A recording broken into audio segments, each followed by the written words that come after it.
بسم اللہ الرحمن الرحیم۔ السلام علیکم ورحمۃ اللہ وبرکاتہ۔ بھائی ایک بھائی کا مجھے فون آیا اور وہ مجھے کچھ ایسی باتیں کر رہا تھا، میں نے سوچا آپ لوگوں کے ساتھ شیئر کرنی چاہیے۔ بریڈنگ کے حوالے سے میری جو ہوتی ہے کوشش اور پریورٹی یہی ہوتی ہے کہ بریڈ کو پیور حالت میں واپس لایا جائے اور پیور بریڈ رکھی جائے۔ اور اس نے مجھے کہا کہ پیور کچھ نہیں ہوتا، ہر بریڈ کراس سے بنتی ہے۔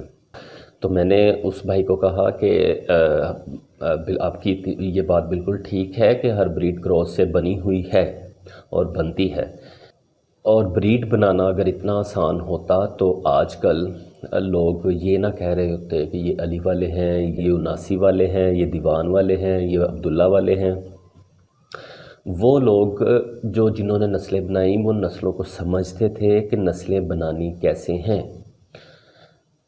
تو انہوں نے نسلیں بنائیں۔ تو اگر نسل بنانا اتنا آسان ہوتا اور یہ کراس سے مطلب اس کے کراس جو کبوتروں کے ڈالنے سے نسل بن جاتی ہے، تو آج کل شانی کے جونسرے بھی ہوتے، فیصل کے جونسرے بھی ہوتے، تو فیضان کے سفید بھی ہوتے، دیوان صاحب کے سفید لوگ بھول جاتے، پھر فیضان کے سفید ہوتے، ناظم کے سفید بھی ہوتے۔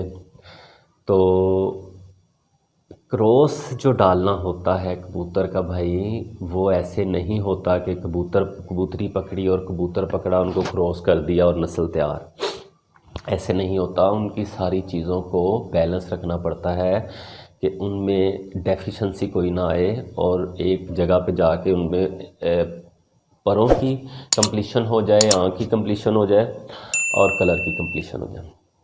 ہر بندے نے اپنے ایک علم کی بنیاد پہ نسل بنائی۔ اور اس بھائی کو میں نے کہا کہ آپ جوڑا کیسے لگاتے ہیں، مطلب ایک کبوتر سمجھدار بہت زیادہ ہے، سیانہ بہت زیادہ ہے، اور دوسرے میں پرواز بہت زیادہ ہے، تو اس کو کیسے جوڑا لگائیں گے؟ تو اس نے کہا کہ ہم اس کا جوڑا لگا دیں گے، ایک کبوتر سیانف دیتا جائے گا، دوسرا پرواز دیتا جائے گا بچوں میں۔ جوڑا لگانے میں 90% شورٹی ہوتی ہے کہ اس طرح کے بچے آئیں گے، 10% اللہ سے دعا ہوتی ہے، مطلب اللہ کے کام ہوتے ہیں کہ کس بچے میں، کس انسان میں اس کے دادا کی خاصیت آئے گی، کس انسان میں اس کے باپ کی خاصیت آئے گی، یہ سب کچھ اللہ کے ہاتھ میں ہوتا ہے۔ علم جو ہے وہ 90% ہوتا ہے، 100% اللہ کی رحمت سے اس پہ سٹیمپ لگتی ہے، اللہ کی رحمت کی سٹیمپ لگتی ہے تو وہ 100% ہوتا ہے۔ تو ایک بندہ تھا، وہ انٹیلیجنٹ بہت زیادہ تھا، سائنٹسٹ تھا، اور اس کا رنگ بہت زیادہ ڈارک تھا۔ اس نے ایک لڑکی کو پرپوز کیا، لڑکی بہت زیادہ خوبصورت تھی، لیکن وہ دماغ سے بہت زیادہ ڈل تھی، اس کا دماغ بالکل بھی کام نہیں کرتا تھا۔ اس آدمی نے اس کو پرپوز کیا کہ اگر ہماری شادی ہو جاتی ہے تو سوچو بچے تمہاری طرح خوبصورت ہوں گے اور میری طرح سمجھدار ہوں گے۔ تو لڑکی نے جواب دے دیا، اس نے کہا اگر بچوں کا دماغ مجھ پہ چلا گیا اور رنگت اور نئے نقشاب پہ چلے گئے تو پھر تو وہ بالکل جو ہے دیکھنے کے قابل ہی نہیں رہیں گے۔ آج کل ایسے ہی کرتے ہیں کہ ادھر سیانہ ہے، اس میں پرواز زیادہ ہے، بچوں میں یہ سیانم دیتا جائے گا، یہ پرواز دیتا جائے گا۔ تو ایسا تو پاسبل نہیں ہے کہ ہمارے کہنے سے وہ کر دے گا۔ تو کراس کرنے کے طریقے ہوتے ہیں، کراس ایسے نہیں ہوتا کہ ایک کبوتر میں پہلے ہی 10 کراس ہیں، کبوتری میں 15 کراس ہیں، وہ بے شک وہ شام تک اڑ رہے ہیں، لیکن بریڈنگ ایک بہت سینسٹیو سیکشن ہوتا ہے کبوتر پروری کا۔ تو اس میں ڈیسائیڈ کرنا پڑتا ہے کہ کون سا کبوتر بریڈنگ میں بہتر رہے گا، بہتر چلے گا۔ اب ان کو آگے ہم کراس دے رہے ہیں، 10 کو کراس کبوتری میں ہیں، 10 کراس کبوتر میں ہیں، 15 کراس کبوتری میں، ان کو آگے کراس دے کے نسل بنانے کی کوشش کر رہے ہیں، تو ایسے نسل نہیں بنتی۔ تو وہ آگے کیا وہ نسل بنائیں گے؟ تو اگر نسل بنانا اتنا آسان ہوتی تو آج میں نے پہلے بھی کہا تھا فیضان والے جونسرے بھی ہوتے، فروز والے چٹے بھی ہوتے، تو ہر بندے نے اپنی نسل بنائی ہوتی کراس دے کے۔ اور پھر اس نے مجھے کہا کہ بریڈ بنانا مشکل کام نہیں ہے، اگر ہم گوگل سے دیکھیں تو جینز جو ہیں کس طرح جینس کو ملایا جاتا ہے، وہ ساری باتیں وہاں پہ لکھی ہوئی ہیں۔ تو جینس کو ملانا ایک آسان کام نہیں ہوتا، ایسا نہیں ہوتا کہ آپ نے پڑھ کے جینس کو ملا دیا۔ ہم نے اکثر دیکھا ہے یوٹیوب پہ بریانی بنانے کے بہت سارے طریقے لوگوں نے بتائے ہوئے ہیں، اگر ہم جا کے ان کی بریانی کھاتے ہیں تو بہت ٹیسٹی ہوتی ہے، لیکن وہی چیز ہم یوٹیوب سے دیکھتے ہیں ایز اٹ از، جیسے وہ بناتا ہے ہمیں دکھاتا ہے کہ میں نے ایسے بنائی ہے، اتنا مسالہ ڈالا ہے، ہر چیز کی کوانٹٹی بھی بتاتا ہے، اور جب ہم خود ٹرائی کریں گے تو وہ ویسا بالکل نہیں بنے گا، نہ اس میں وہ ذائقہ آئے گا، نہ وہ ویسا بن پائے گا۔ تو اگر ہم سمپل سی چاول سیم ٹیسٹ کے نہیں بنا سکتے تو جینس کو پڑھ کے بریڈ کیسے بنا سکتے ہیں؟ کبوتر پروری ایک ایسی چیز ہے کہ ہر بندہ اس میں یہی سمجھتا ہے کہ مجھ سے زیادہ کسی کو نہیں پتہ، اور اگر جس دن اسے اپنے آپ کا احتساب کیا کہ مجھے کتنا پتہ ہے، تو اس دن وہ صحیح ڈیسائیڈ کر پائیں گے کہ اس سے کتنا پتہ ہے کبوتر پروری کا۔ تو اب کسی کو زبردستی تو کہہ نہیں سکتے کہ بھائی اصل چیز پیور، اصل چیز اصل ہی ہوتی ہے، 2 نمبر چیز 2 نمبر ہی ہوتی ہے۔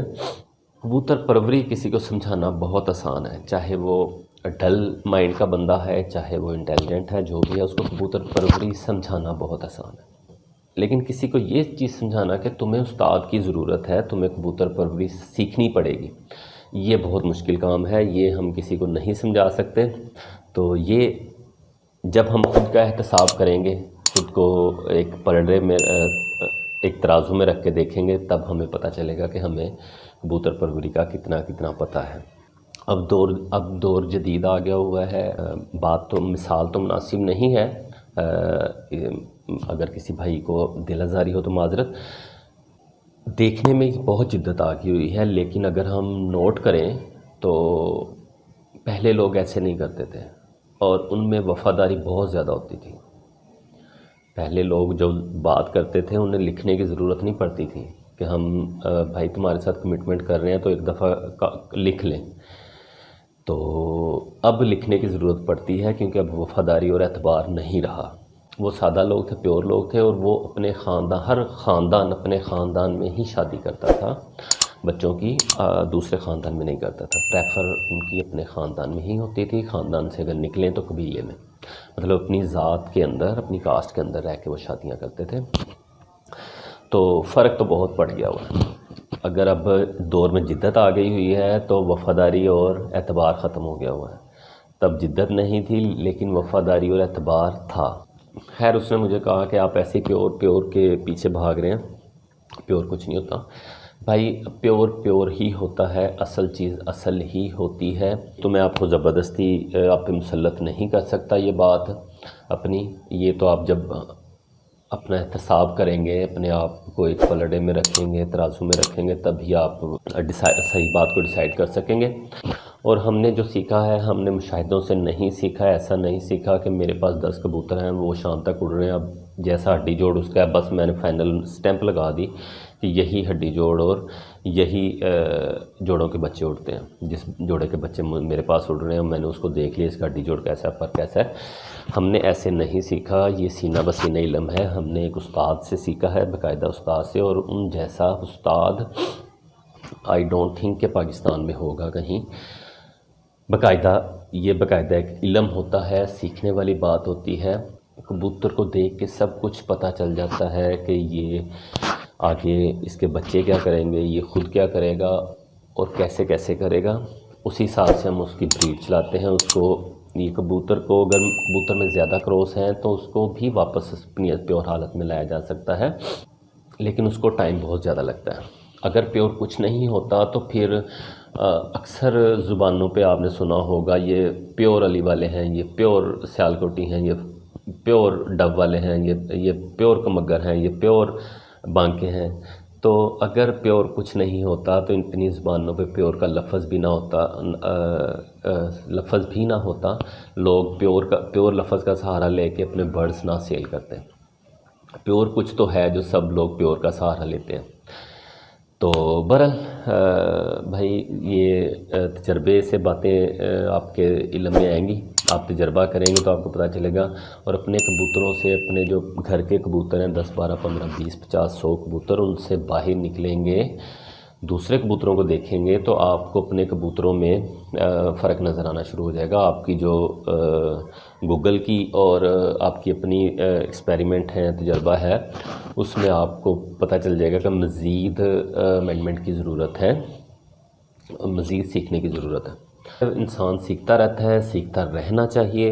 جب تک انسان سیکھتا رہتا ہے، علم بڑھتا رہتا ہے، اور جب انسان سمجھتا ہے کہ میں نے فلانے جینس کے ساتھ فلانا جینس ملانا ہے اور فلانے رنگ کے ساتھ فلانا رنگ ملانا ہے اور یہ 100% سٹیمپ لگ گئی ہے، یہ ایسے ہی بچے آئیں گے، تو ایسا نہیں ہوگا، کبھی بھی نہیں ہوگا۔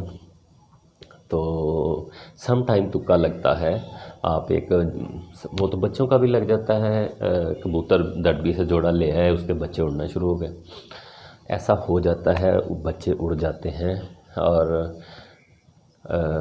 یہ کبوتر پروری نہیں ہوتی۔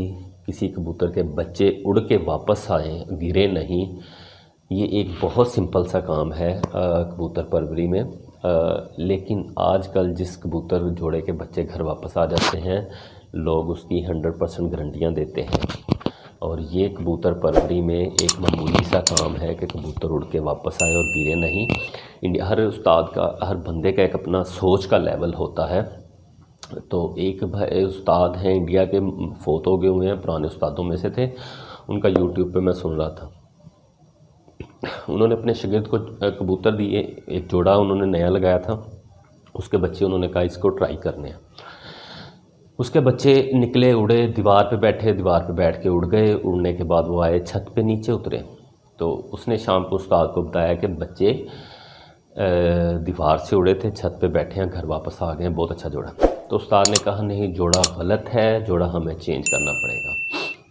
اب اس استاد کا لیول تھا کہ بچے کو اگر دیوار سے اڑے ہیں تو دیوار پر ہی بیٹھنے چاہیے تھے، اسی جگہ بیٹھنے چاہیے تھے جس جگہ سے اڑے ہیں۔ تو ہر بندے کی سوچ کا ایک لیول ہوتا ہے، بات بھی اتنی ہی کرنی چاہیے جتنی اگلے انسان کی سمجھ میں آ سکے۔ اب یوٹیوب پہ مجبوری یہ ہے کہ ہر قسم کے بندے نے ایک ہی ویڈیو ہر قسم کے بندے نے دیکھنی ہوتی ہے، تو ہمیں ہر چیز بتانی پڑتی ہے۔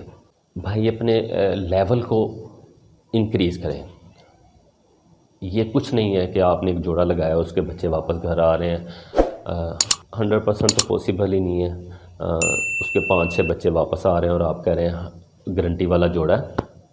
تو اپنے لیول کو بڑھائیں، آپ کا لیول زیادہ ہوگا، آپ جب سوچیں گے کہ میں ایسے جوڑا بناؤں گا کہ بچے جہاں سے اڑے ہیں اسی دیوار پہ آ کے بیٹھیں، پھر آپ اس پہ تجربے کرنے شروع کریں، اس طرح کے جوڑے بنانے شروع کریں، پھر اپنی غلطیاں، اپنا احتساب شروع کریں، پھر آپ کا لیول وہاں تک جائے گا۔